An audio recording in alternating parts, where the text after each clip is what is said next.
ஓம் சைராம். நாளைக்கு ஆடி மாதம் பிறக்கிறதுனால நம்ம குலதெய்வத்தை எப்படி கலசம் வச்சு வீட்டுக்கு அழைக்கலாம்னு சொல்லி நான் ஃபர்ஸ்ட் பார்ட்டில் போட்டிருக்கேன். அது மாதிரி நீங்கள் கலசம் வச்சு பூஜை பண்ணதுக்கப்புறமா அந்த கலசத்தை தொடர்ச்சியாக 3 நாட்கள் நீங்கள் பூஜை பண்ணுங்கள். அதாவது விளக்கேற்றி காலையும் மாலையும் முடிஞ்சால் தூப தீபம் காமிச்சு எளிமையான ஒரு நிவேதனம் பண்ணிக்கோங்க.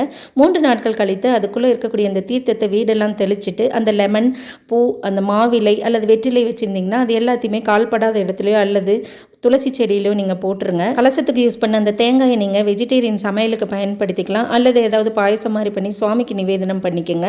அரிசியும் அதே மாதிரி பொங்கல் பண்ணி சுவாமிக்கு நிவேதனம் பண்ணிக்கோங்க. கலசம் வச்சு பூஜை பண்ணுறது உங்களுக்கு சிரமம் அப்படின்னு நினச்சிங்கன்னா நீங்கள் எளிமையாக சுவாமி படம் மட்டும் வீட்டில் வச்சு விளக்கொன்று ஏற்றி அம்பாள் அல்லது உங்கள் குலதெய்வம் என்னமோ அவங்களோட பேரை 108 முறை அல்லது ஒரு 3 முறையாவது சொல்லி பூ போட்டு அல்லது குங்குமார்ச்சனை பண்ணி தூப தீப நிவேதனம் காமிச்சு நீங்கள் தினமே அதாவது ஒரு 3 days பூஜை பண்ணிங்க அப்படின்னாலே அந்த பலன் அப்படிங்கிறது உங்களுக்கு கிடைக்கும்.